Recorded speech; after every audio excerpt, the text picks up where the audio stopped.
Asia के युद्ध क्षेत्र में एक बार फिर तहलका मचा दिया है। डोनाल्ड ट्रंप के हालिया दावों के मुताबिक अगर अमेरिकी सेना और उसके खुफिया तंत्र ने तेहरान के परमाणु ढांचे पर समय रहते सटीक सैन्य हमले और नाकेबंदी नहीं की होती तो ईरान महज 14 दिनों में यानी 2 हफ्ते के भीतर ही अपना पहला काम चलाऊ परमाणु हथियार हासिल कर लेता। अंतर्राष्ट्रीय परमाणु ऊर्जा एजेंसी और अमेरिकी खुफिया रिपोर्टों के आंकड़ों का हवाला देते हुए ट्रंप ने कहा कि ईरान ने नातांज और फोर्दो के अंडरग्राउंड ठिकानों में यूरेनियम संवर्धन का स्तर 60% से बढ़ाकर 90% यानी वेपन ग्रेड के खतरनाक स्तर तक पहुंचा दिया था। एक परमाणु हथियार तैयार करने के लिए लगभग 25 किलोग्राम 90% तक संवर्धित यूरेनियम की जरूरत होती है।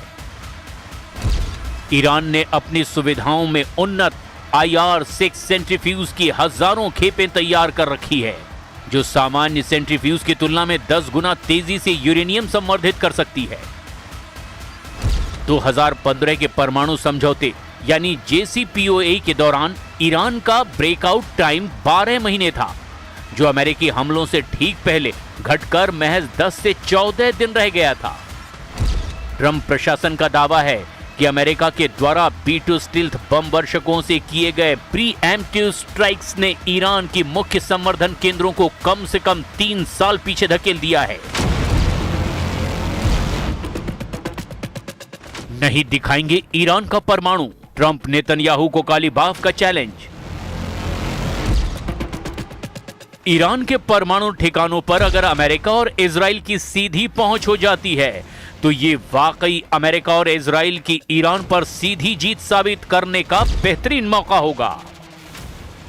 लेकिन मौजूदा हालात में ईरान अपने तेवरों से फिर साबित कर रहा है कि ईरान रत्ती भर भी झुकने वाला नहीं है। जरा खबर को समझ लीजिए।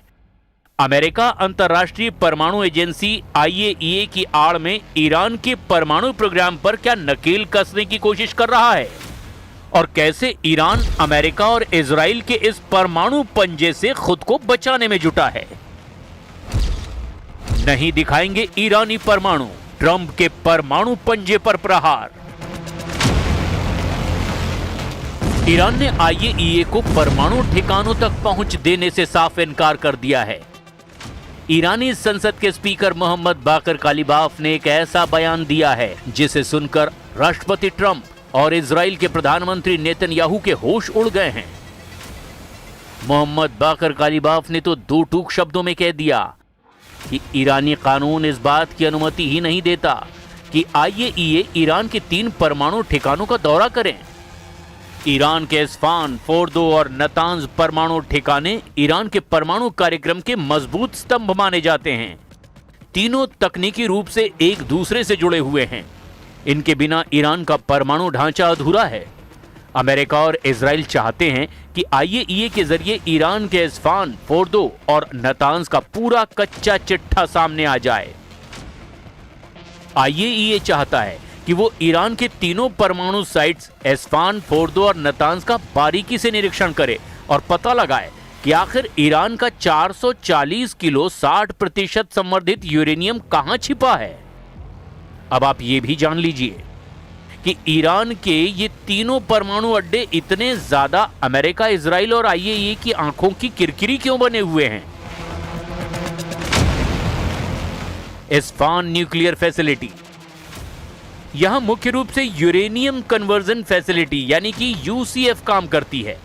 देश की खदानों से जो भी कच्चा यूरेनियम लाया जाता है, जिसे येलो केक कहते हैं, उसे यहां रासायनिक प्रक्रिया के जरिए यूरेनियम हेक्साफ्लोराइड गैस यानी कि UF6 में बदला जाता है। इसी गैस को बाद में संवर्धन के लिए दूसरे संयंत्रों में भेजा जाता है। यहां संवर्धित यूरेनियम से परमाणु रिएक्टरों के लिए फ्यूल रॉड्स ईंधन की छड़ें तैयार करने का काम भी होता है। इस्फान के आसपास ईरान का बहुत बड़ा सैन्य बेस और एयर डिफेंस सिस्टम तैनात है, क्योंकि इस क्षेत्र पर हमला पूरे परमाणु कार्यक्रम की रीढ़ तोड़ने जैसा माना जाता है। फोर्दो न्यूक्लियर फैसिलिटी, ईरान के पवित्र शहर कुम के पास मौजूद ये संयंत्र सुरक्षा के लिहाज से सबसे अभेद और रणनीतिक रूप से सबसे खतरनाक माना जाता है। फोर्दो को एक विशाल पहाड़ी के अंदर लगभग 250 से 300 फीट की गहराई में कंक्रीट की मोटी परतों के नीचे बनाया गया है। इस बनावट की वजह से इस पर पारंपरिक हवाई हमलों या फिर बड़े बंकर बस्टर बमों का असर होना लगभग नामुमकिन माना जाता है।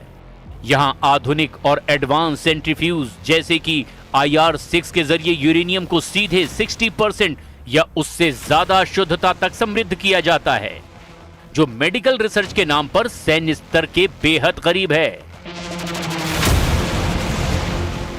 नतांज न्यूक्लियर फैसिलिटी ये ईरान का सबसे बड़ा केंद्रीय और मुख्य यूरेनियम संवर्धन संयंत्र है, जो इस्फान प्रांत के अंतर्गत ही नतांज शहर के पास मौजूद है।